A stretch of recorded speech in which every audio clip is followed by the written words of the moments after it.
नमस्कार दोस्तों, Jharkhand coaching classes के यूट्यूब चैनल में आप लोगों का स्वागत है।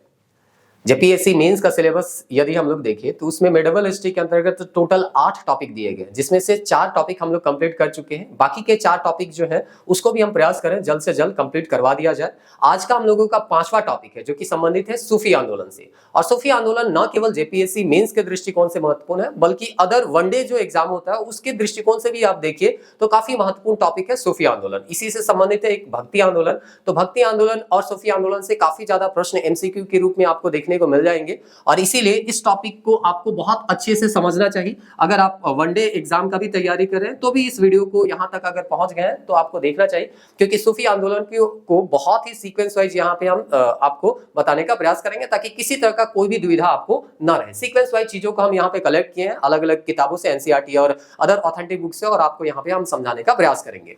जिनका भी मेंस के लिए तैयार कर रहे हैं तो मेंस के संदर्भ में भी इसको हम बता, मेंस के संदर्भ में ही हम चीजों को डिस्कस कर रहे हैं। तो पहले हम इस टॉपिक को सीक्वेंस वाइज आपको इस वीडियो में बता लेते हैं, फिर नेक्स्ट वीडियो में हम लोग एक प्रश्न लेंगे और उस प्रश्न का जो सैंपल आंसर हम लिखे हैं उसको हम बताने का प्रयास करेंगे। तो इस तरह से आपका सूफी आंदोलन जो है वो कंप्लीट हो जाएगा। इसके बाद हम लोग भक्ति आंदोलन की ओर आगे स्विच करेंगे। तो चलिए जानते हैं ये सूफी आंदोलन है क्या।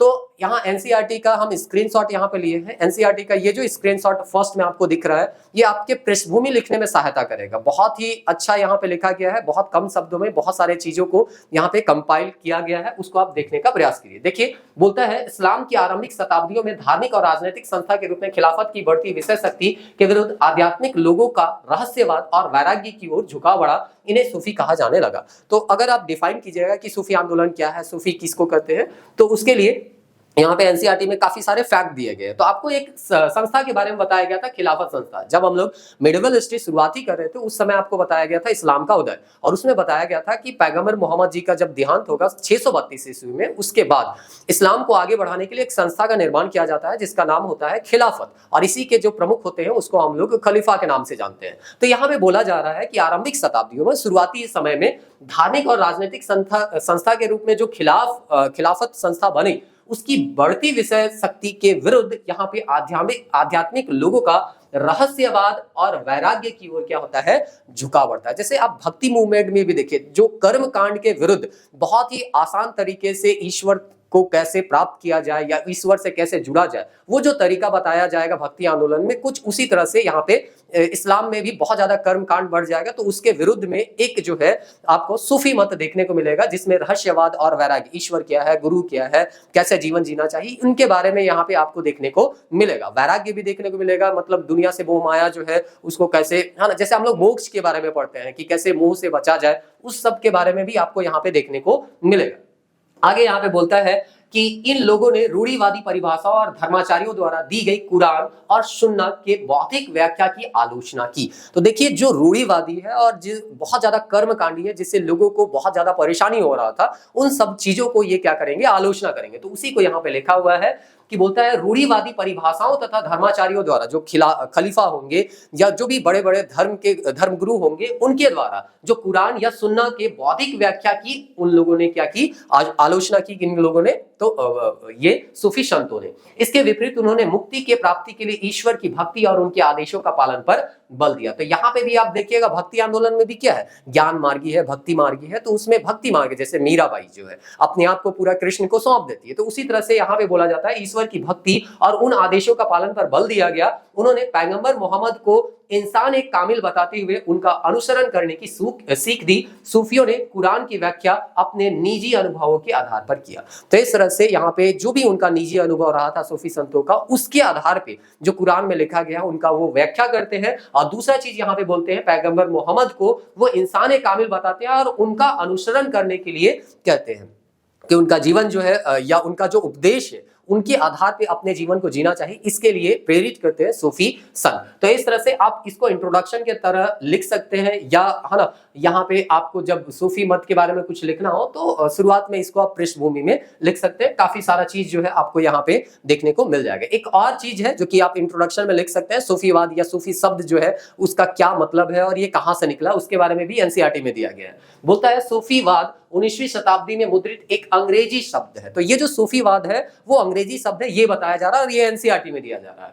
इस सूफीवाद के लिए इस्लामी ग्रंथों ने जिस शब्द का इस्तेमाल किया वो है तसव्वुफ। तो इस्लाम का जो ग्रंथ होगा, अलग अलग ग्रंथ होगा, उसमें सूफी मत के लिए जो शब्द का उपयोग किया गया है वो है तसव्वुफ। उम्मीद करते हैं ये सब चीज जो है बहुत इंपॉर्टेंट है, ये आपको समझ में आ रहा होगा कि एनसीईआरटी में ये दिया गया है सूफीवाद जो है अंग्रेजी शब्द है, ना कि यहाँ इस्लामी ग्रंथ में इसका प्रयोग किया गया। इस्लामी ग्रंथ में जो प्रयोग किया गया शब्द है इस मत के लिए वो है तसव्वुफ। कुछ विद्वान के अनुसार यह शब्द सूफ से निकला है, जिसका अर्थ है ऊन।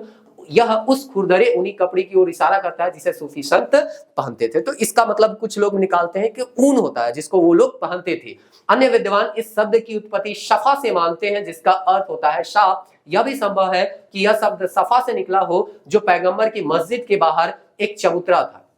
तो पैगंबर मोहम्मद के मस्जिद के बाहर एक चबूतरा था जिसका नाम था सफा। हो सकता है यहां से भी सूफी वर्ड निकला हो, ऐसा यहां पे कहा जा रहा है, जहां निकट अनुयायियों की मंडली धर्म के बारे में जानने के लिए इकट्ठी होती थी। तो एक चबूतरा होता था जहां लोग जमा होते थे और धर्म के बारे में बताया जाता था, इस्लाम क्या है, इसका उपदेश है ना, पैगंबर मोहम्मद का क्या क्या उपदेश है, कैसे लोगों को अपना जीवन जीना चाहिए, उन सब के बारे में जहां चर्चा होता था, वो जो चबूतरा था उसको सफा के नाम से जानते थे। और कहा जाता है इसी तरह से यहाँ पे सूफी वर्ड जो है वो निकला है। तो देखिए सूफी वर्ड कहां कहां से निकला है, इसको लेके थोड़ा बहुत विवाद है। अलग अलग स्रोत के अनुसार आपको यहाँ पे बता देना है कि सफा का मतलब क्या होता है या सफ मतलब क्या होता है, शाप मतलब क्या होता है। तो इस तरह से आपका जो आंसर है वो बहुत बेहतर होगा। फिर यहाँ पे सरिया हम लोग पढ़ते हैं और इसका भी उल्लेख आपको देखने को मिलेगा, इसलिए सरिया के बारे में भी यहाँ पे हम स्क्रीनशॉट करके डाल दिए। बोलता है सरिया मुसलमान समुदायों को निर्देशित करने वाला एक कानून है। जैसे संविधान हम लोगों का कानून है, उसी तरह से इस्लाम में जो सरिया होता है एक तरह से क्या है, इस्लामिक कानून है। यह कुरान शरीफ और हदीस के आधार पर आधारित है।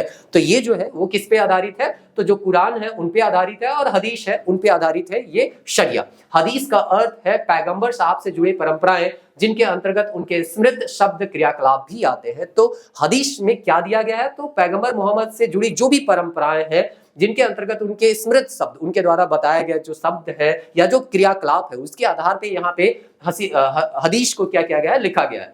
जब अरब क्षेत्र से बाहर इस्लाम का प्रसार हुआ, जहां ये आचार व्यवहार से भिन्न थे, तो कियास सदृश्यता के आधार पर तर्क और इज्मा को भी कानून का स्रोत माना जाने लगा। तो इस तरह से कियास है, इज्मा है, इसको भी कानून का स्रोत यानी सरिया का स्रोत माना गया, यानी सरिया इनके आधार पे लिखा गया है। सरिया कुरान, हसीद, कियास और इज्मा से उद्भूत हुआ है। तो बस एक लाइन आपको याद कर लेना, ये लास्ट लाइन आप याद कर सकते हैं बहुत ज्यादा डिटेल में अगर ना लिखना हो तो, कि सरिया का उद्भत्ति जो हुआ या उद्भव जो हुआ वो किन से मिलके हुआ या इनका मुख्य स्रोत जो है वो कहां से हुआ, तो कुरान है, हसीद है, कियास है और इज्मा। ये चार नाम याद रख लीजिएगा, कुरान, हसीद, कियास और इज्मा। इन्हीं से ये इनका मूल स्रोत था, इन्हीं से सारा कानून जो है वो लिखा गया है और इसी कानून के संग्रह को यहाँ पे क्या नाम दिया जाता है, शरिया। तो आगे शरिया वर्ड का यूज किया जाएगा, तो इसीलिए आप इसको याद रखिएगा। चलिए अब ये जो एनसीईआरटी था वो आपका वहां पे जो दिया था उसको हम पढ़ देते हैं। अब जो हम क्लास नोट्स में लिखे हैं उसको हम बता देते हैं और एक एक करके है ना आपको चीजों को समझाने का प्रयास करते हैं। बोलता है यहाँ पे सूफी या तसव्वुफ, जैसे कि अभी बोले कि सूफी तो अंग्रेजी वर्ड है, यहाँ पे इस्लामी ग्रंथों में इसके लिए जो वर्ड का यूज किया गया वो क्या था, तसव्वुफ। इस्लाम ने विभिन्न रहस्यात्मक प्रवृत्तियों और आंदोलन को कहा गया है सूफी मत और तसव्वुफ। सूफी संत शरीयत को स्वीकार करते थे पर परंपरा से चली आई आराधना पद्धति में बंधकर नहीं रखना चाहते थे। तो ऐसा नहीं है कि सूफी मत जो है वो सरिया कानून को नहीं मानते थे या सूफी संत जो है वो सरिया कानून को नहीं मानते थे। वो लोग सरिया कानून को भी मानते थे, लेकिन हाँ उनका जो आराधना या पूजा पाठ का जो तरीका था या कर्म कांड था उसका वो आलोचना करते थे और उसमें बंध के रहने का प्रयास नहीं करते थे। उन्होंने ऐसी पद्धति विकसित की जिसका उद्देश्य भगवान से सीधा तादात्म्य स्थापित करना था। तो इस तरह से जैसे यहाँ पे हम लोग भक्ति आंदोलन से पहले अगर प्राचीन काल में भी देखिए बौद्ध धर्म, जैन धर्म या और भी बहुत सारे संप्रदाय हैं, तो वो क्या था कि ब्राह्मण धर्म में जो कर्म कांड आ गया था उसका वो विरोध कर रहे थे और इस तरह से एक नया संप्रदाय आगे चल के वो बन गया। तो उसी तरह से इस्लाम में जो कर्म कांड आ गया था उसको ये विरोध कर रहे थे, उसका वो विरोध कर रहे थे और ये सीधे सीधे बोल रहे थे कि भगवान से कैसे सीधे तादात्म्य स्थापित किया जाए उसका ये तरीका बता रहे थे। तो उसी सब चीजों को यहाँ पे आपको थोड़ा सा इंट्रोडक्शन में लिख देना है और इस तरह से आपका जो सूफी मत है वो आपका एक तरह से कर सकते हैं उसका पृष्ठभूमि जो है वो बन जाएगा। अब हम लोग एक एक करके देखते हैं सूफी मत का विशेषता क्या है।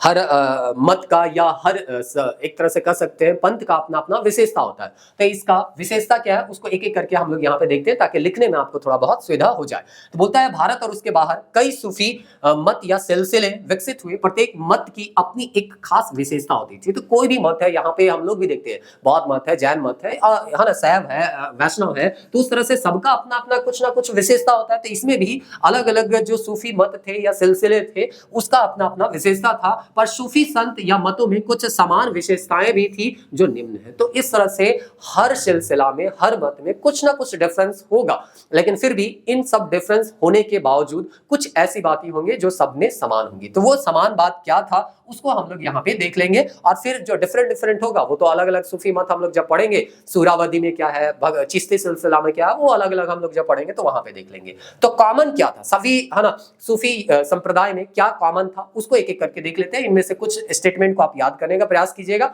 लिखने में आपको सुविधा होगा। सबसे पहला है सूफी मत का उदय इस्लामी देश में हुआ। तो जितने भी सूफी मत है, सिलसिले हैं, चाहे वो सोहरावर्दी हो या चिश्ती सिलसिला हो, इसके अलावा भी और बहुत नक्शबंदी जैसे और भी बहुत सारे सिलसिले हैं, सभी जो सूफी मत के सिलसिले हैं उनका उदय कहाँ होता है, तो इस्लामी देशों में होता है। इनमें अलौकिक यथार्थ, जिसको हम हकीकत कहते हैं, से सीधा संपर्क स्थापित करने के लिए सूफी मार्ग या तरीका पर चलने का महत्व बताया जाता है। कहने का मतलब जो है हकीकत से कैसे हम जुड़ सके उसके लिए यहाँ पे एक तरीका बताया जाएगा जिसको सूफी मार्ग के नाम से जाना जाता था, और ये हर संप्रदाय में या हर, है ना, आपका सूफी सिलसिला में देखने को मिलेगा। सूफी मत के अनुसार व्यक्ति ईश्वर का अनुभव करने के लिए कई पड़ावों या चरणों और मनोवैज्ञानिक परिस्थितियों का सामना करके या उसका हल करके यहाँ पे गुजरना पड़ता है। जैसे हम लोग एक क्वेश्चन सॉल्व करते हैं, मैथ का ही क्वेश्चन सॉल्व करते हैं, तो अलग अलग स्टेप होता है, उस स्टेप को सॉल्व करने के बाद फाइनली हमको आंसर मिलता है। तो बस वही चीज यहाँ पे भी है। अगर आपको ईश्वर का अनुभव करना है, ईश्वर है कि नहीं है, ये सब चीज को अगर अनुभव करना है तो आपको विभिन्न पड़ावों से होके या विभिन्न चरणों से होके गुजरना पड़ता है, जिसको यहाँ पे मकामात के नाम से जाना गया। तो आप उसको अगर याद रहे तो लिख सकते हैं ना, तो सिंपल सा विभिन्न पड़ाव या चरण आप लिख सकते हैं। दूसरा, मनोवैज्ञानिक की कुछ परिस्थिति है, उनसे होके आपको गुजरना पड़ता है, तब जाके, है ना, जो आपका प्रॉब्लम है उसका सॉल्यूशन आपको मिलता है, यानी ईश्वर से आप जो ईश्वर का आप जो है वो क्या करते हैं, अनुभव करते हैं। उसके बाद नेक्स्ट हम लोग देखते हैं जो कि सूफी सिलसिलों का विशेषता था, जिसमें कहा जाता है सूफी मार्ग को कोई भी व्यक्ति केवल आध्यात्मिक गुरु, जिसको हम लोग शेख, पीर या मुर्शीद के नाम से जानते थे, उनके कड़े निरीक्षण में ही कर सकता है। अर्थात कहने का मतलब है कि किसी को भी आध्यात्मिक, अगर सूफी मार्ग को अगर कोई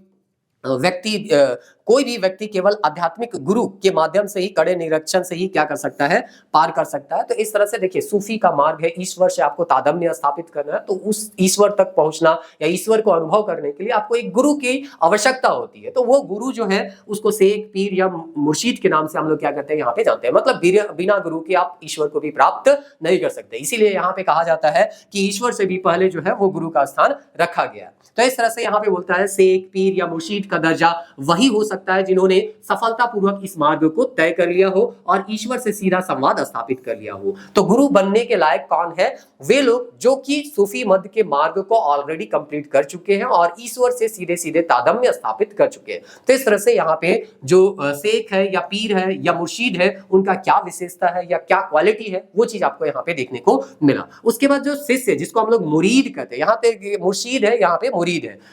शिष्य जो है कई पड़ावों या चरणों से गुजरता है और वह ईश्वर में ध्यान लगाने और ध्यान केंद्रित करने के लिए आत्म संताप, ईश्वर का नाम बार बार जपना जैसे कि आध्यात्मिक अभ्यासों से गुजरता है। तो यहाँ पे भी देखिए ना, ईश्वर का नाम जपना या ना एक तरह से कहिए योग करना, ध्यान करना, जैसे यहाँ पे हम लोग देखते हैं, उसी तरह से यहाँ पे भी कहा जा रहा है आत्म संताप करना, ईश्वर का नाम बार बार जपना जैसे आध्यात्मिक अभ्यास जब तक नहीं कीजिएगा तब तक आपको ईश्वर का अनुभव नहीं होगा। आगे बोलता है सूफी आवेग उत्पन्न करने वाले संगीत आयोजना, जिसको समा कहते हैं, उसका सहारा लेते थे। तो आप लोग सुनेंगे कव्वाली जो है इन्हीं लोगों का देन है। तो इस तरह से इस्लाम में संगीत को, है ना, सही नहीं माना जाता है, लेकिन ये लोग जो है आपका यहाँ पे कव्वाली का एक तरह से कह सकते हैं आयोजन करते थे और ईश्वर से जुड़ने का प्रयास करते थे। इनका एक तरीका था वो। तो इस तरह से यहाँ पे इस क्षमा का उपयोग परमानंद की अनुभूति प्राप्त करने के लिए किया जाता था। मतलब परम आनंद जो है वो आपको मिले, इसके लिए ये लोग जो है इस तरह का समा का क्या करते थे, आयोजन करते थे।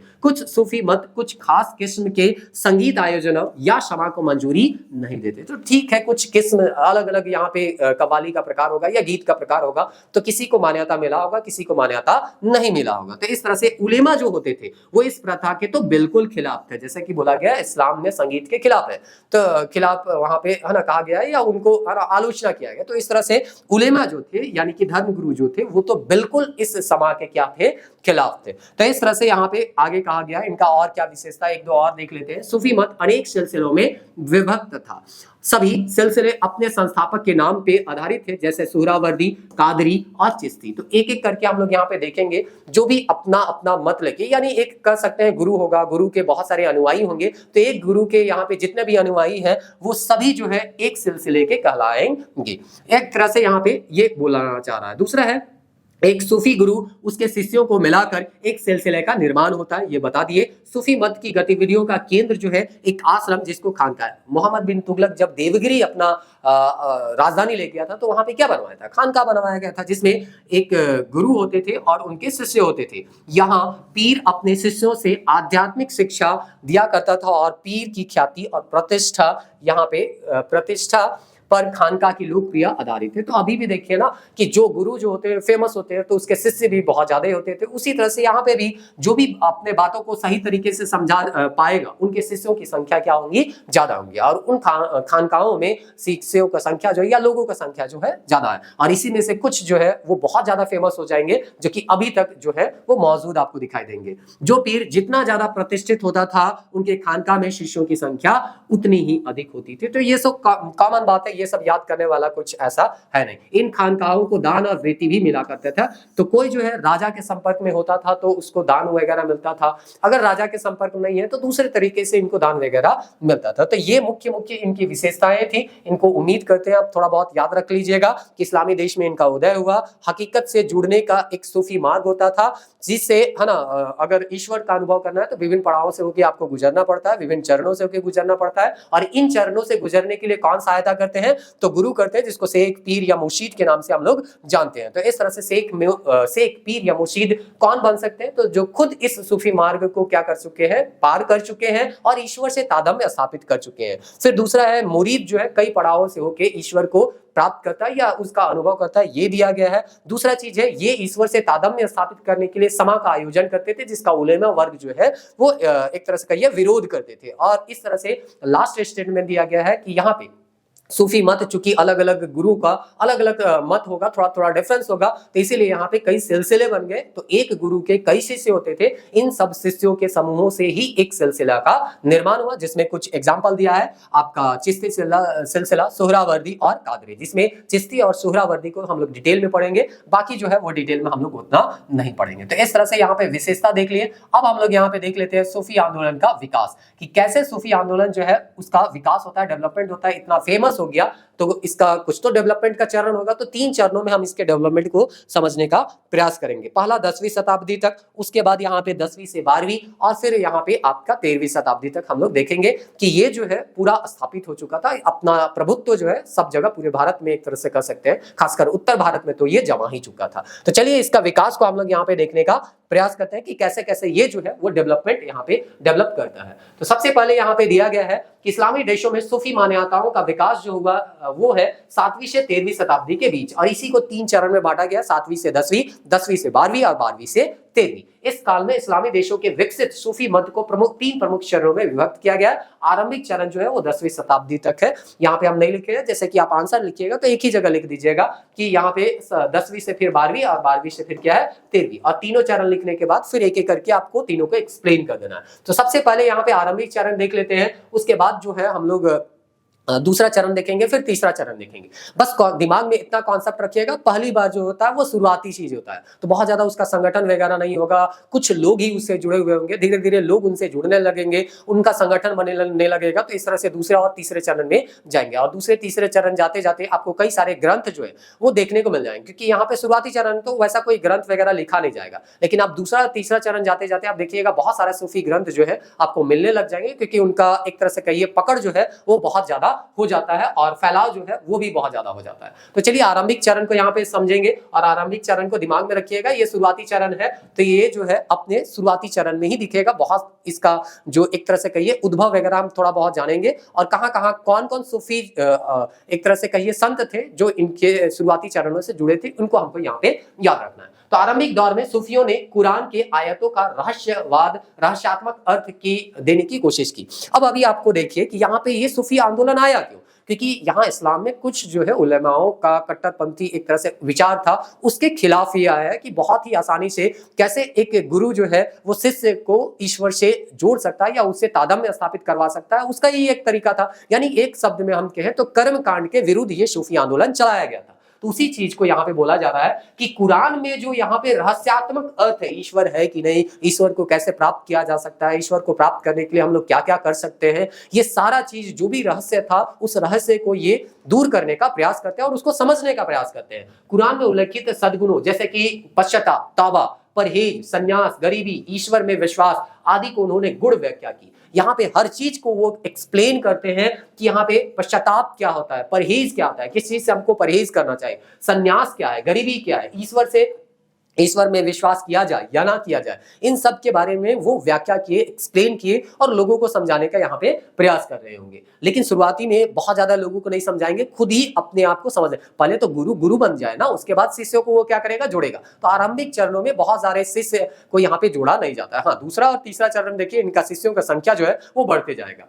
आगे बोलता है सूफी आंदोलन के आरंभिक केंद्रों में निम्न प्रमुख थे। तो आपको यहाँ पे विकास लिखना है। तो विकास में तो सबसे पहले लिखिए कि कुरान का जो रहस्यात्मक गुण व्याख्या था वो ये लोग करते हैं और उसके बाद लिखना है कि ये कहां कहां डेवलप होता है। तो जो इस्लामी स्टेट है वहीं पे ये डेवलप होगा। तो इस्लाम का उद्भव तो मक्का और मदीना में हुआ था, तो मक्का और मदीना में ये सूफी मत जो है आपको देखने को मिलेगा। दूसरा जो है इराक में आपको देखने को मिलेगा जो कि बसरा और कूफा है। अगर बसरा हम यहाँ पे दिखा है तो देखिए ये जो है आपका ये मक्का मदीना यहाँ पे दिख रहा होगा, यहाँ पे कूफा दिख रहा है, बसरा तो यहाँ पे नहीं दिख रहा है, लेकिन बसरा भी इराक में है। तो इस तरह से यहाँ पे आपका इस्लामी जो देश था उसी में यहाँ पे आपका सूफी संत का या सूफी आंदोलन का यहाँ पे क्या होता है, शुरुआत होता है। 8वीं शताब्दी में सूफियों को क्या कहा जाता था, मौनी कहा जाता था। तो देखिए यहाँ पे 7वीं शताब्दी में 8वीं शताब्दी में इसका शुरुआती चरण हम जब देखेंगे तो उसमें कहा जाता है जितने भी सूफी संत थे या सूफी के गुरु थे उनको वहां पे मौनी कहा गया। मौनी मतलब होता है मौन, मतलब जो व्यक्ति जो होता है वो कुछ बोल नहीं रहा है, खुद अपने आप में ढूंढने का प्रयास कर रहा है ईश्वर क्या है या उसके गुण रहस्यों को जानने का प्रयास कर रहा है मौन रहते हुए, तो उसको मौनी कहा गया क्योंकि वो मौन रहकर अपनी साधना में लीन रहते थे और जनता के बीच जाकर सूफी मत का प्रचार नहीं करते। तो शुरुआत में हम बोले ना कि शुरुआत में ये गुरु तो गुरु बन लेंगे, जब अपने आप को या बहुत सारी चीजों को ये समझ जाएंगे तब धीरे धीरे लोगों को जोड़ने का प्रयास करेंगे और इस तरह से इन्हीं गुरुओं के माध्यम से जो शिष्य जुड़ेंगे वो ईश्वर से एक तरह से कहिए तादात्म्य स्थापित कर पाएंगे। तो इस तरह से वे शिक्षा की अपेक्षा मार्गदर्शन में अधिक विश्वास रखते थे कि लोगों को बैठा के, जो बोलता है ना चम्मच में खिला देने से अच्छा है कि तरीका बता दो कि कैसे खाना है। तो इस तरह से यहाँ पे ये सारा चीज आपको प्रारंभिक अवस्था में देखने को मिलेगा। दूसरा चीज, प्रारंभिक अवस्था में जब आप बता रहे हैं कि इराक है ना, कूफा है, बसरा है या मक्का मदीना है, तो उसमें से कुछ एक नाम आपको याद कर लेना है जो शुरुआती सूफी आंदोलन से जुड़े हुए थे। तो एक महिला सूफी ना आंदोलन, सूफी संत जो है वो आपको यहाँ पे देखने को मिलेंगे जिनका नाम है रबिया। तो इस तरह से काकाल जो है वो बसरा में सूफी मत के अपने चरमोत्कर्ष पर था। यानी जो अभी हम बोले कूफा है, बसरा है, मक्का और मदीना है, तो बसरा में एक सबसे प्रमुख नाम जो आता है और खासकर महिला ये है, तो इसलिए इसका नाम तो उम्मीद करते हैं बहुत ज्यादा मुश्किल है नहीं, याद कर लीजिएगा, राबिया। ये प्रथम चरण से जुड़े हुए थी। अब यहाँ पे ये आप मैप वगैरह थोड़ा बहुत अगर बनाना चाहे तो इसको यूज कर सकते हैं। और यहाँ पे देखिए इसके बाद आपका इराक में और मक्का मदीना में तो ये फैल गया, उसके बाद और कहाँ प्रथम चरण में देखने को मिलता है तो ये ईरान पहुंचता है, खुरासान यहाँ पे आप देख पा रहे होंगे, ये पहले भी आपको हम मैप में दिखाए थे, ट्रांसऑक्शनिया है, मिस्र है, सीरिया है, बगदाद, इस काल में सूफी मत का विकास हुआ। तो सीरिया हो, चाहे मिस्र हो, चाहे ट्रांसऑक्शियन हो, खुरासान हो, ईरान हो, सब में ये धीरे धीरे क्या हो रहा था, प्रथम चरण में अपने विकास के चरण का जो प्रथम चरण था उसमें भी फैल रहा था। ईरान के आरंभिक काल में सूफियों के खुरासान की बयाजीद बिस्तामी नाम का प्रमुख था। तो जैसे कि आपको बुसरा में राबिया नाम याद करने के लिए बोले, उसी तरह से यहाँ पे अगर नाम याद हो जाए तो ठीक, और ना याद हो तो कोई दिक्कत नहीं, कम से कम एक आध बार पढ़ लिया कीजिएगा। बयाजीद बिस्तमामी करके है। फिर उसी तरह से बगदाद के आरंभिक सूफिया में मंसूर अल हल्लाज करके नाम देता है। तो जितना भी नाम होगा कम से कम 2-3 नाम आप शुरुआती चरण का याद कर पाए तो कर दिएगा, यहाँ पे मार्क्स जो है अच्छा आपको मिलेगा। क्योंकि यहाँ पे जब तक आप उल्लेख करके नहीं बताइए कौन प्रथम चरण से जुड़ा हुआ था, प्रथम चरण का क्या मुख्य विशेषता था, तो मार्क्स उतना अच्छा आपको मिलेगा नहीं। इसलिए प्रयास करना, यही सब तो फैक्ट है, बाकी सब तो कॉन्सेप्ट आपको ऐसे भी याद हो जाएगा। कुछ कुछ फैक्ट है जिसको याद करना पड़ता है। अब यहाँ आरंभिक सूफी मत में आपको जैसे कि बताए थे कि बहुत सारे शिष्य इनके नहीं होंगे, ये खुद तो मौन रह के चीजों को समझने का प्रयास कर रहे थे, तो संख्या इनका बहुत कम होगा और इसीलिए कोई संगठन आपको यहाँ पे नहीं देखने को मिलेगा। तो बहुत संगठित नहीं थे और वे एक जगह से दूसरे जगह घूमते रहते थे। ये लोग छोटे छोटे समूहों में किसी समर्थ गुरु की तलाश में भटकते रहते थे। तो चूंकि शुरुआती चरण था तो गुरुओं की संख्या कम रहता था और इसीलिए ये लोग जो है गुरु की मतलब तलाश में यहाँ से वहां भटकते रहते थे। बहुत ज्यादा संगठन जो था वो मजबूत नहीं था। अरब क्षेत्र में यह घुमक्कड़ सूफी रिबात या सीमांत आश्रय स्थलों से जुड़े होते थे। ईरानी क्षेत्र में आश्रमों, जिसको खानका के नाम से जाना जाता था, से जुड़े होते थे। महिला सूफियों के लिए आश्रय स्थल जो होता था वो अलग होता था। तो वैसा कुछ है नहीं यहाँ पे, बस शुरुआती चरण में बहुत ज्यादा ये संगठित नहीं थे, गुरुओं की खोज में इधर उधर भटकते रहते थे और इस तरह से खानका वगैरह में ये रहते थे। और महिलाओं का खानका जो होता था वो अलग होता था। ये चीज आपको यहाँ पे बताया गया। अब सेकंड चरण जब हम लोग जाएंगे तो धीरे धीरे इनका संख्या बढ़ते जाएगा और संख्या बढ़ेगा तो इनका संगठन बनेगा और इस तरह से जो हम लोग बोलते हैं ना सूफी संप्रदाय या सूफी है ना सिलसिला, वो सिलसिला बनना क्या हो जाएगा, धीरे धीरे प्रारंभ होगा। तो कहता है 10वीं शताब्दी के उत्तरार्ध में और 11वीं शताब्दी के दौरान जब मध्य एशिया, ईरान में पहले गजनवियों और बाद में सेल्जुकों के अधीन यहाँ पे तुर्की शासन कायम हुआ, तब सूफियों का मत एक संगठित आंदोलन के रूप में विकसित हुआ। ये गजनवी वगैरह सब हम लोग ऑलरेडी पहले से पढ़ चुके हैं। तो देखिए यहाँ पे जब एक राजवंश बनेगा तो थोड़ा बहुत इन लोगों को संरक्षण मिलेगा और इस तरह से ये लोग जो है धीरे धीरे, अब समय भी बीतते जा रहा है तो काफी लोग इनसे जुड़ने भी लगेंगे। तो इस तरह से एक संगठन जो है वो बनना शुरू हो जाएगा। इस काल के दौरान इस्लामी दुनिया में 2 समानांतर संस्थाओं का विकास हुआ। तो इस तरह से यहाँ पे 2 संस्था आपको दूसरे चरण में देखने को मिलेगा और इस तरह से है ना, ये दोनों संस्था को आप लोग याद कर लीजिएगा। वैसा कोई टफ है नहीं, ये नाम सुने भी होंगे। मदरसा व्यवस्था बोलता है ना। तो दूसरा चरण में 2 व्यवस्था था, जिसमें एक व्यवस्था को मदरसा व्यवस्था बोलते थे, जिसमें धार्मिक शिक्षा और उच्च संस्थान होता था। ये बोलता था कट्टरवादी इस्लामी शिक्षा का मान्य संस्था थी कौन, आपका मदरसा। दूसरा बोलता है सूफी गतिविधियों के संगठित और अस्थायी केंद्र के रूप में खानका की व्यवस्था का नया रूप यहाँ सामने आया। तो बस इतना याद रखना है, दूसरे चरण में लोग जो है संगठित होने लग गए और संगठित होने के क्रम में 2 संस्था या 2 ग्रुप आपको देखने को मिलेगा। एक को बोलते हैं मदरसा वाला ग्रुप और दूसरा को बोलते हैं खानका वाला। मदरसा वाला जो है उसमें थोड़ा सा कटुता होगा और खानका वाला जो है वो बहुत ही आसान तरीके से ईश्वर से कैसे जुड़ा जाए उसके बारे में बताएंगे, यानी सूफी संतों से ये जुड़ा हुआ संस्था होगा। तो इस तरह से 2 संस्था जो है इस्लामी दौर में साथ साथ पैरेलली चल रहे थे, दोनों चल रहे थे। तो इस तरह से यहाँ पे दिया गया इस दौर में साहित्यिक ग्रंथ भी रचे गए। जैसे कि आपको शुरुआत में बताया गया कि फर्स्ट चरण में जो है शुरुआती चरण होता है तो ना तो बहुत ज्यादा गुरु होंगे, ना ही साहित्यिक रचना उसमें किया जाएगा और इस तरह से बहुत ज्यादा वो संगठित भी नहीं होंगे। लेकिन जैसे दूसरा चरण जाएगा संगठित होने लगेंगे, गुरुओं का संख्या ज्यादा होने लगेगा और इस तरह से कुछ ग्रंथ जो है वो भी लिखे जाने लगेंगे। तो इस तरह से यहाँ पे दिया गया है, इनमें सूफी विचारों और सिद्धांतों को सूत्रबद्ध किया गया, किसमें, इन साहित्यिक ग्रंथ में, कि सूफी का विचार क्या है, सूफी हमारा क्या विचार है, कैसे ईश्वर से जुड़ा जाए, हम बार बार कह रहे हैं ये सारा चीज है। जीवन जीने का क्या तरीका होना चाहिए, क्या सलीका होना चाहिए, जो भी इनका विचार होगा सबको यहाँ पे जो भी सिद्धांत है, विचार है, उनको सूत्रबद्ध किए ताकि किसी को भी समझाना जो है वो बहुत आसान हो जाए। अल गजाली सर्वप्रमुख सूफी लेखक थे। अल हुज़विरी की रचना जो है कश्फ उल महजूब के द्वारा किया गया। तो अगर याद होता है तो ठीक, नहीं याद होता है तब तो थोड़ा मुश्किल है, क्योंकि देखिए जब आप साहित्यिक ग्रंथ के बारे में चर्चा कीजिएगा और एक आध ग्रंथ के बारे में नहीं लिखिएगा तो थोड़ा तो दिक्कत होता है। लेकिन फिर भी अगर नहीं याद हो तो क्या कर सकते हैं, इतना सी चीज याद करना, एक आध चीज भूल भी जाए तो कोई दिक्कत नहीं है ना। इसे सूफी मत का प्रमाणिक और मान्य ग्रंथ माना जाता है। तो कम से कम रटने का प्रयास कीजिएगा। जब बार बार रिविजन करने का मतलब क्या होता है कि आपको कॉन्सेप्ट आ जाता है, कुछ ऐसे फैक्टर होते हैं जिनको हम बार बार भूलते हैं, तो इन्हीं सब चीजों को आपको रट लेना है, कि समझ लेना है कि कौन सा चीज को हम भूल रहे हैं और उसको बार बार आप रटते रहिए। बोलता है इस काल में सूफी मत एक अन्य विशेषता थी, फारसी में लिखित कविताओं का यहाँ पे क्या होता है, विकास होता है। तो चूंकि ये समा का क्या करते थे, समर्थन करते थे, कव्वाली वगैरह करते थे, इसीलिए यहाँ पे फारसी में जो कविता था, कविता से ही आगे चल के गीत बनेगा, तो इस तरह से इनका विकास हुआ। अरबी रहस्यात्मक साहित्य गद्यात्मक था और फारसी साहित्य जो होता था पद्यात्मक था। तो गद्यात्मक यानी कि कहानी कथा होगा वो अरबी में होगा, फारसी जो है पद्यात्मक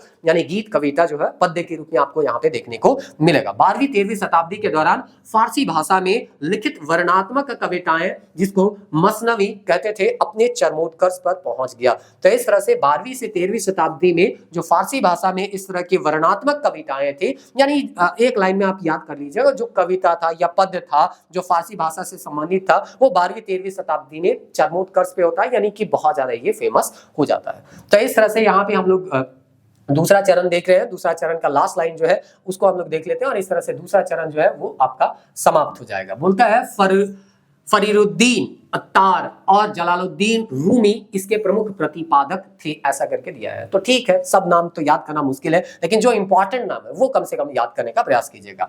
आगे बोलता है सूफी संप्रदाय या सिलसिला की स्थापना, यानी तीसरा चरण हम लोग देख रहे हैं, जो कि 12वीं से 13वीं शताब्दी। उम्मीद करते हैं आपको समझ में आ गया होगा। 7वीं से 10वीं था, फिर 10वीं से 12वीं था और फिर 12वीं से 13वीं था, जिसको हम बोले थे शुरुआत में ही आपको लिख लेना जब आंसर राइटिंग कीजिएगा, और उसके बाद तीनों के एक एक करके एक्सप्लेन कर दीजिएगा कि कैसे ये 3 चरण में पूरा डेवलप हो जाता है। और उत्तर भारत में तो कर सकते हैं पूरी अपना प्रभाव, ये प्रभुत्व जो है वो जमा ही लेता है। आगे हम देखते हैं कि तीसरा चरण का क्या विशेषता है। बोलता है मुस्लिम देशों में सूफी आंदोलन एक जो है वो संगठित रूप क्या कर चुका था, ले चुका था। तो अब दूसरा चरण जो था उसी में ये लोग अपना संगठन बना चुके थे, खानका बन चुका था। तो जो तीसरा चरण आएगा उसमें तो पूरा तरह से ये क्या हो जाएंगे, अपने आप को संगठित कर लेंगे। आगे बोलता है कई मार्ग या तरीका या सूफी संप्रदाय कायम हो चुके थे। जो शिष्यों का संख्या है वो बहुत ज्यादा बढ़ने लगेगा, तो एक पूरा संप्रदाय क्या हो जाता है, बन जाता है। अधिकांश केंद्र का विकास गुरु विशेष के नेतृत्व में हुआ। इनका अलग तरीका था, इनकी प्रथाएं अनुष्ठान अलग अलग थी। तो एक गुरु होगा, उनका जैसे होता है ना, हर का पढ़ाने का तरीका अलग होता है, किसी को समझ में आता है, किसी को समझ में नहीं आता है। तो उसी तरह से जो गुरु होते थे उनका अपना अपना एक अलग तरीका होता था, उनका प्रथा होता था, अनुष्ठान करने का तरीका होता था, और इस तरह से जिसको जहां समझ में आता था वहां वो जाते थे। और इसी तरह से जिसका संख्या ज्यादा हो गया वो ज्यादा फेमस हो गया, जैसे चिश्ती सिलसिला और सुहरावर्दी सिलसिला। इसी प्रकार विभिन्न सूफी संप्रदाय जो है यहाँ पे कायम हुए। कुछ जो है फेमस होते हैं, कुछ फेमस नहीं होते हैं। उसको हम लोग यहाँ पे 2 फेमस सिलसिला या संप्रदाय है उसके बारे में जानेंगे। और इस तरह से यहाँ पे आपका सूफी आंदोलन जो है, हम लोगों का जो टॉपिक है वो खत्म हो जाएगा। तो चलिए अब नेक्स्ट टॉपिक की ओर यहाँ पे बढ़ते हैं। अच्छा, तीसरा चरण जो है वो बचा हुआ है, इसको भी थोड़ा सा देख लेते हैं। शिष्य को सिलसिले में शामिल होने के लिए कई अनुष्ठानों से गुजरना पड़ता था और इस तरह से निष्ठा की शपथ लेनी पड़ती थी। तो उस तरह से शायद उपनयन संस्कार होता था ना, तो जब शिक्षा ग्रहण करना पड़ता था, तो उसी तरह से यहाँ पे भी है कि अगर आपको किसी गुरु के पास जाना है तो कई पड़ाव से होकर गुजरना पड़ता था और शपथ लेना पड़ता था कि आप जो है उस गुरु के प्रति निष्ठा व्यक्त कीजिएगा, तब जाके आपको वहां जगह मिलता था। खानका में शिष्यों के दैनिक जीवन का नियंत्रित करने के लिए प्रत्येक सिलसिले अपने अलग अलग संस्थागत नियम होते थे। तो आपको डिसिप्लिन में रखना है, उसके लिए क्या करना है, क्या नहीं करना है, इस तरह का जो नियम कानून अपना होगा। जैसे अभी जाइए, अभी का कॉलेज जाइए या कोई भी संस्था जाइए, तो थोड़ा बहुत नियम कानून में तो डिफरेंस देखने को मिलेगा। कुछ तो कॉमन चीज मिलेगा, लेकिन कुछ कुछ जो है वो डिफरेंस भी आपको देखने को मिलेगा। तो इस तरह से हर एक खानका के जो नियम कानून होते थे वो थोड़ा थोड़ा डिफरेंस होते थे, लेकिन सबका उद्देश्य यही था कि सबको क्या करना है, नियंत्रित करना है, यानी डिसिप्लिन में सबको रखना है। क्योंकि अनेक पड़ावों से होके गुजरिएगा तब तो जाके ईश्वर से आपका क्या होगा, तादात्म्य स्थापित होगा, उनका आप अनुभव कर पाइएगा। आध्यात्मिक गुरु जिसको मुर्शीद कहते थे, ईश्वर का प्रतिनिधित्व वली के रूप में देखा जाना था। तो जैसे अभी भी हम लोग कहते हैं ना कि गुरु जो है वो ईश्वर का एक प्रतिरूप होता है। और हम अभी आपको ये भी बताएं, आपको पता होगा कि गुरु का स्थान जो है कभी कभी हम लोग भगवान से, कभी कभी क्या उसको भगवान से भी पहले रखा गया। तो उस तरह से यहाँ पे बोला गया है कि गुरु जो है वो किसका प्रतिनिधित्व करते हैं, ईश्वर का प्रतिनिधित्व करते हैं, ऐसा यहाँ पे भी माना जाता था। तो इस तरह से मुरीद जो है शिष्य को अपने अपने मुर्शीद के समक्ष पूर्ण समर्पण करना होता है। जैसे कि हम लोग ईश्वर के प्रति अपने ईश्वर के समीप अपने आप को क्या कर लेते हैं, समर्पित कर देते हैं, उसी तरह शिष्य को भी गुरु के प्रति अपना पूरा समर्पण भाव जाहिर करना होता था। ईरान, मध्य एशिया, बगदाद जैसे सक्रिय लोकप्रिय सिलसिले कुछ निम्न है जिन्होंने इस्लामी दुनिया में सूफी मत के विकास की महत्वपूर्ण भूमिका अदा की। तो इस तरह से कुछ ऐसे मत थे जो कि उस साम्राज्य में या इस्लामी देशों में बहुत फेमस हुए और उसके बाद वहां से वो भारत आते हैं और भारत में भी ये अपना पैड जमाते हैं। शेख सेहराबुद्दीन सोहरावर्दी जो कि सोहरावर्दी सिलसिला के ये संस्थापक होंगे। शेख अब्दुल कादिर जिलानी जिसको कादरी सिलसिला का शुरुआत होगा। फिर मुइजुद्दीन चिश्ती जिसमें चिश्ती सिलसिला के बारे में हम लोग जानेंगे। बहाउद्दीन नक्शबंदी जो कि नक्शबंदी सिलसिले। तो इसमें 2 इंपॉर्टेंट है, एक यहाँ सोहरावर्दी होगा, तो एक सोहरावर्दी है और दूसरा चिश्ती सिलसिला है। बाकी जो सिलसिले है उसके बारे में हम लोग बहुत ज्यादा यहाँ पे डिटेल चर्चा नहीं करेंगे।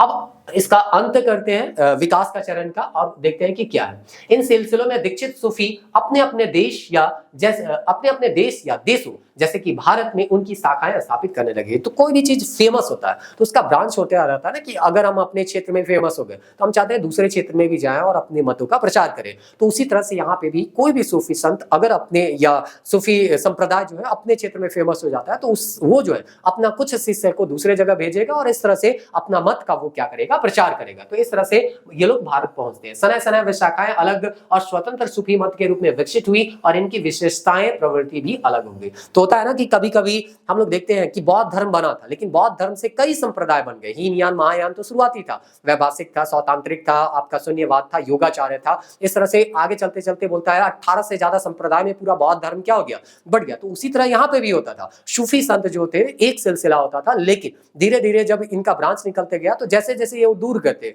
जाते गए वैसे वैसे उनमें कुछ परिवर्तन आते गया और वो स्वतंत्र हो गए। अपने आप को जो मुख्य धारा से जहां से वो निकले थे उससे आपको अपने आप को स्वतंत्र कर लेंगे। इस्लामी देशों ईरान, खुरासान, ट्रांसऑक्शनिया और भारत आदि देशों में सूफी मत इन 3 चरणों से गुजरने के क्रम में बोलता है, मतलब ये जो 3 चरण अभी हम लोग पढ़े उस क्रम से गुजरने के क्रम में जो 3 स्टेप था उसमें गुजरने के क्रम में कई दूसरे संप्रदाय या एक तरह से कह सकते हैं मत है उनके संपर्क में आते हैं और उनका प्रभाव भी होता है। वैसे भी आप आइसोलेट होकर तो नहीं रह सकते हैं, पूरे विश्व में अलग अलग संप्रदाय आ रहे थे, अलग अलग धर्म आ रहे थे, अलग अलग दार्शनिक विचार आ रहे थे। तो कहीं ना कहीं सूफी आंदोलन जो है उसको भी प्रभावित कर रहा था और उससे खुद को है ना, उससे खुद भी क्या हो रहा था, प्रभावित हो रहा था। तो सूफी मत किससे प्रभावित होता है, तो ईसाई मत से होता है, फिर है नौ प्लेटोवाद से होता है, बौद्ध धर्म से होता है, हिंदू धर्म से होता है, संपर्क में आया और इन धर्मों की कई प्रवृत्तियों और दर्शनों को आत्मसात कर लिया। अगला क्वेश्चन ही हम लोग यहाँ पे लेंगे कि भक्ति आंदोलन है ना वो कैसे सूफी को प्रभावित करता है, या सूफी आंदोलन का कौन सा चीज जो है आपको भक्ति आंदोलन में देखने को मिलता है। तो इस तरह से हर कोई जो है अगर एक दूसरे के संपर्क में आएगा तो कहीं ना कहीं एक दूसरे को वो प्रभावित करता ही करता है। तो वही चीज बोलता है कि सूफी आंदोलन इन सब धर्मों से क्या होता है, प्रभावित होता है।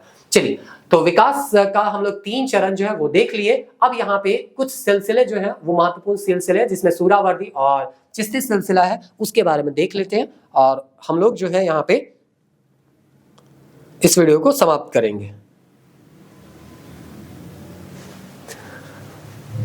बोलता है सूरावर्दी सिलसिला का है ना संस्थापक, एक एक करके हम लोग देख लेते हैं। सूरावर्दी सिलसिला के संस्थापक शेख है ना बहाउद्दीन जकरिया थे, ये खुरासानी थे।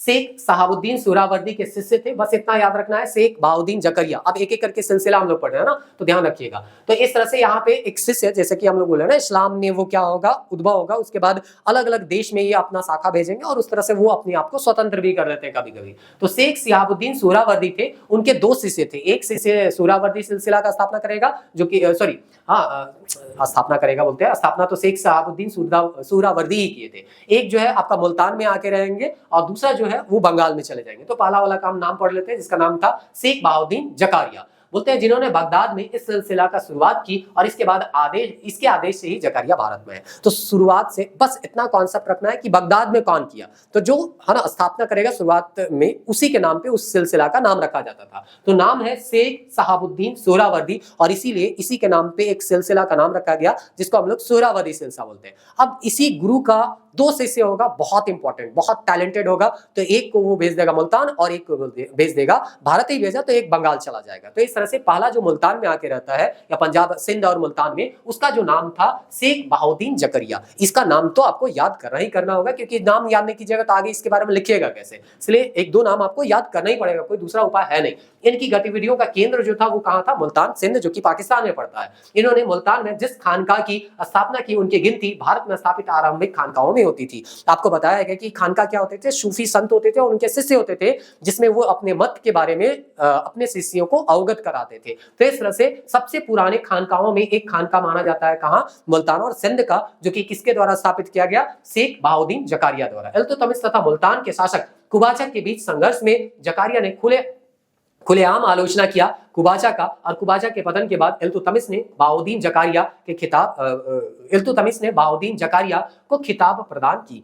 तो आपको अगर सल्तनत, दिल्ली सल्तनत का शुरुआती वीडियो याद होगा तो हम बताए थे इंट्रोडक्शन में कि यहाँ पे जब मोहम्मद गौरी का देहांत हो जाता है तो उसका साम्राज्य जो है 3 भागों में बढ़ जाता है। एक यलदूत जो कि गजनी पे कब्जा करता है, दूसरा कुबाचा जो कि उच्च पाकिस्तान का एरिया में कब्जा करता है, और तीसरा कुतुबुद्दीन ऐबक जो कि दिल्ली में कब्जा करता है। तो इस तरह से कुतुबुद्दीन ऐबक तो मात्र यहाँ पे है ना 4 साल रहेगा, 1206 से 10, और उसके बाद मृत्यु हो जाता है। तो कुबाचा के साथ जो युद्ध होता है इसका दामाद इल्तुतमिश का, उसमें जो यहाँ पे शेख बहाउद्दीन जकारिया होंगे वो किसका सपोर्ट करेंगे? तो इल्तुतमिश का। और इस तरह से वो कुबाचा का क्या करते हैं? आलोचना करते हैं। और जब यहाँ कुबाचा पराजित हो जाएगा तो इल्तुतमिश उसको एक खिताब से क्या करेगा? नवाजित करेगा। तो इस तरह से यहाँ पे ये शासक के समर्थन थे। लेकिन यही चिश्ती सिलसिला में आप जाइए तो वहां शासकों से उनका कोई लेना देना नहीं था, यानी राजा महाराजा से या सुल्तान से वो दूरी बना के ही क्या करते थे?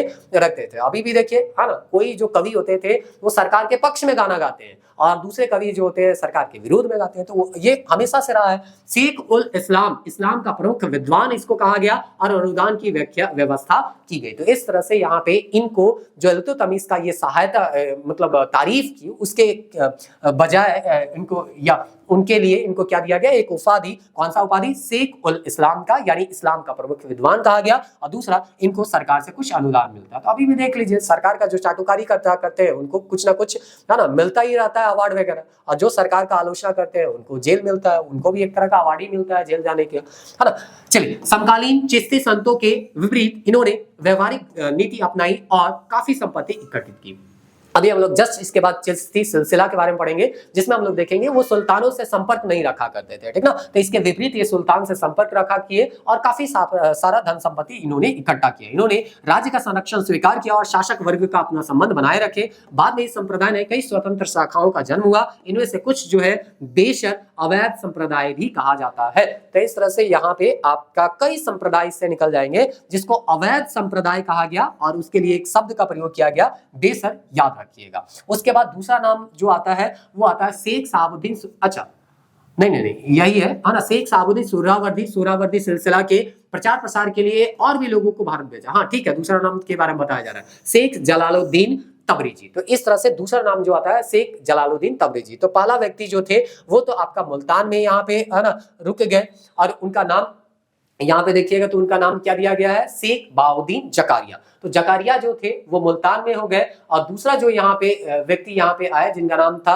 जलालुद्दीन तबरेजी। 1-2 बार देखिएगा तो याद होने का प्रयास है, लिख के थोड़ा सा कीजिएगा, याद हो जाएगा। दिल्ली के बजाय बंगाल में इन्होंने अपनी खानका स्थापित की और कई शिष्य बनाए। इन्होंने अपने खानका में लंगर का भी व्यवस्था की। अभी जो है गुरु नानक जी नहीं आए हैं और उस समय ये लंगर का व्यवस्था किए हैं। तो इस तरह से शुरुआती समय में मुफ्त भोजन या लंगर दिया जाता था। यह कहा जाता है कि बंगाल इस्लामीकरण की प्रक्रिया में इन्होंने महत्वपूर्ण भूमिका निभाई। तो इस तरह से बंगाल में इस्लामीकरण का भूमिका जो है वो आपका किनके द्वारा निभाया जाता है? तो जलालुद्दीन तबरेजी के द्वारा निभाया जाता है। आगे बोलता है, सल्तनत काल में सुहरावर्दी गतिविधियों के 3 प्रमुख केंद्र थे। पहला था पंजाब, दूसरा था सिंध, और है ना आपका बंगाल। तो है ना सिंध और पंजाब में तो हम लोग देख लिए, और बंगाल में जो थे वो कौन थे? तो आपके यही जलालुद्दीन तबरेजी।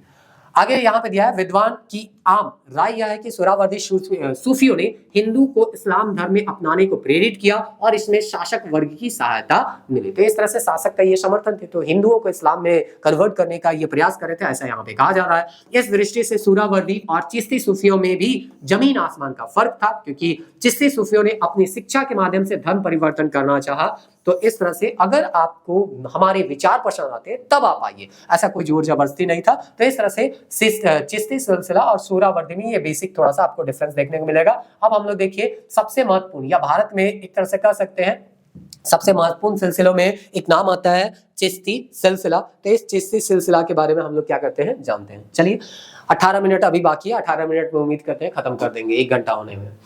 सल्तनत काल में चिश्ती संप्रदाय का विकास 2 चरणों में यहाँ पे होता है। पहला है 1356 में शेख नासिरुद्दीन, जिसको चिराग दिल्ली के नाम से हम लोग जानते हैं, के प्रथम चरण समाप्त हो जाता है, और दूसरा चरण की शुरुआत जो होता है 15वीं-16वीं शताब्दी में पूरे देश में इसका पुनरुत्थान और प्रचार यहाँ पे हुआ। तो सबसे पहले हम लोग प्रथम चरण के दौर में या पहला दौर में यहाँ पे हम लोग देख लेते हैं। एक जगह है, देखिए ये जो है आपका अफगानिस्तान का मैप है और यहाँ एक हेरात जगह है। तो तो हेरात के बारे में अभी उल्लेख होगा, ये याद रखिएगा, ठीक ना। क्यों ये उल्लेख होगा? क्योंकि यहाँ पे जो चिश्ती सिलसिला का शुरुआत होता है वो हेरात से ही होता है। बोलता है भारत में स्थित सूफी संप्रदाय में सबसे लोकप्रिय था चिश्ती संप्रदाय, और इसका जो स्थापना या प्रारंभ होता है वो कहाँ होता है? हेरात में। और प्रारंभकर्ता जो होते हैं या संस्थापक जो होते हैं वो ख्वाजा मोइनुद्दीन चिश्ती, उम्मीद करते हैं इनका नाम तो आप सुने ही होंगे। इनका दरगाह जो है वो अजमेर में है। तो इस तरह से ख्वाजा मोइनुद्दीन चिश्ती न केवल इस्लाम से जुड़े हुए हैं बल्कि गैर इस्लामिक लोग भी इनको काफी मानते हैं, क्योंकि सभी धर्मों को ये लेके चलने का बात करें। तो यही तो खासियत था सूफी आंदोलन में कि ये जो है ना सभी धर्मों को लेके चलने का बात करते थे, चाहे सूफी हो चाहे वो भक्ति हो। तो इस तरह से ऊंच नीच का भेदभाव ये लोग नहीं करते थे। अजमेर में इनका दरगाह है। ये गौरी के आक्रमण के समय भारत आए थे, 1206 में अंतिम रूप में अजमेर में बस गए और उन्होंने मुसलमानों और गैर मुसलमानों सभी का आदर उनको प्राप्त हुआ। तो मोहम्मद गौरी के साथ ये भारत में आए, अजमेर में रह गए, और जितना वो है ना मुस्लिमों में फेमस हुए उतना ही गैर मुस्लिमों में भी ये क्या होते हैं? फेमस होते हैं। ये चीज यहाँ पे दिया गया। उन्होंने धर्म परिवर्तन को कभी सक्रिय हिस्सा नहीं लिया। गैर मुस्लिमों के प्रति उनका दृष्टिकोण उदारवादी था। अजमेर स्थित उसका मजार प्रमुख तीर्थ स्थल है। अभी भी गैर इस्लामिक लोग जो है वहां पे जाते हैं। आगे देता है राजस्थान के नागौर में इनके मुइनुद्दीन चिश्ती के जो शिष्य हो, इनका नाम था शेख हमीउद्दीन नागौरी। इन्होंने इनके उत्तराधिकारियों के फारसी में लिखे पदों का स्थानीय भाषा हिंदवी में अनुवादित किया, और इस प्रकार अनुवाद का अभी तक हिंदुस्तान में नहीं हुआ था। तो जो भी इनका फारसी में ग्रंथ था उसका अनुवाद हिंदवी, और यही हिंदवी आगे चल के उर्दू बनेगा। उर्दू लैंग्वेज का जब हम लोग डेवलपमेंट देखेंगे तो वहां पर देखेंगे शुरुआती समय में इसको हिंदवी के नाम से भी जाना जाता था, जो कि यहाँ की भाषाओं से या बोलियों से और फारसी बोली से मिलके एक नया भाषा का यहाँ पे उद्भव हुआ था, जो कि आगे चल के उर्दू बनेगा। ये आपको हम बता रहे थे।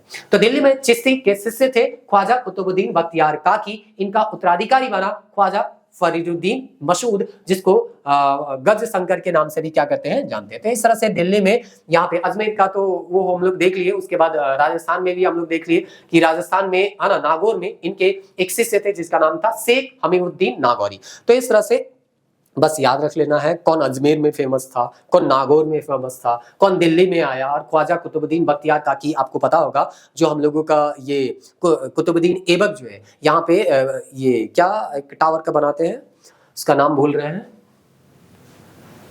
ख्वाजा कुतुबुद्दीन बख्तियार काकी जो है इनका उत्तराधिकार बना, और ख्वाजा फरीदुद्दीन मसूद जो है यहाँ पे उनका नाम गजशंकर के नाम से भी इसको हम लोग क्या कहते हैं? जानते हैं। गजशंकर या बाबा फरीद के नाम से विख्यात हुआ। बाबा फरीद दिल्ली छोड़कर पंजाब में अजोदन में चले गए और वहां खानका में रहने लगे। इन्होंने शासक और अमीर वर्ग से कोई संबंध नहीं रखा। नाथपंथी योगी उनके खानका में आकर राष्ट्रवाद के स्वरूप में बहस किया करते थे। उनकी लोकप्रियता का सबसे बड़ा प्रमाण यह था उनकी मृत्यु के 300 वर्ष बाद भी उनके पदों को 1604 में गुरु अर्जुन सिंह ने अपने आदि ग्रंथ में संकलित किया। तो इस तरह से यहाँ पे ये आपका कुतुब मीनार जो है वो है ना कुतुबुद्दीन बख्तियार काकी जो है यहाँ पे इतना छोटा सा नाम भी याद नहीं हो रहा था कभी कभी, है ना। तो कभी कभी होता है ना, चीजें जो है हम लोग दिमाग से कभी कभी निकल जाता है।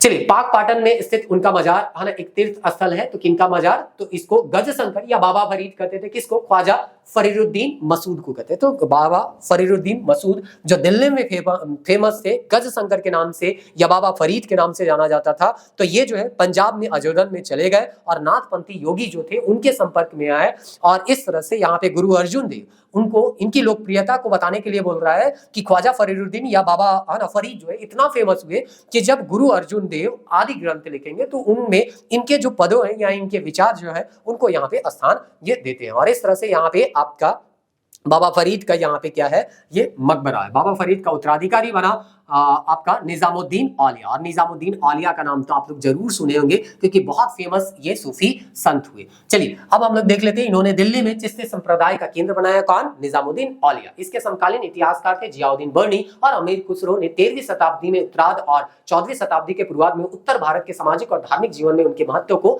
रेखांकित किया, यानी उनके बारे में बताया कि जो निजामुद्दीन औलिया है वो कितने फेमस थे। निजामुद्दीन औलिया ने अपने जीवन काल में दिल्ली में सल्तनत के 7 शासकों का काल देखा। जैसे अमीर खुसरो के बारे में बोलते हैं ना 8 शासकों, उसी तरह ये 7 शासकों का काल देखे थे, पर इन्होंने कभी भी किसी शासक के दरबार में नहीं रखा। सूरावरी देख रहे हैं कि सरकारी एक तरह से कहिए वो जो है अनुदान लेते थे, लेकिन ये लोग नहीं लेते थे। इनके खानका में लंगर मुफ्त में भोजन मिलता था, जिसको पंजाब सिख लोग देते हैं, उनका हम लोग जानते हैं लंगर व्यवस्था का हिंदुओं और मुसलमानों के लिए समान रूप से खुला रहता था। तो भोजन जो है सबके लिए रहता था, चाहे वो हिंदू हो चाहे मुस्लिम। तो धार्मिक सहिष्णुता सहिष्णुता का ये परिचय देते हैं, इसलिए गैर इस्लाम जो थे उन लोगों को भी काफी जोड़ पाते हैं। अपनी खानका में वे अनेक नाथपंथी वज्ञों को शास्त्रार्थ और वार्तालाप कर लिए के लिए बोलता है कि आपके धर्म में क्या है, आपके क्या विचार है, उनको जानेंगे। मतलब सहिष्णुता को बताते थे कि हम आपका भी विचार जानेंगे और हमारे विचार को भी आपसे, हमारे विचार को भी से भी आपको अवगत करवाएंगे।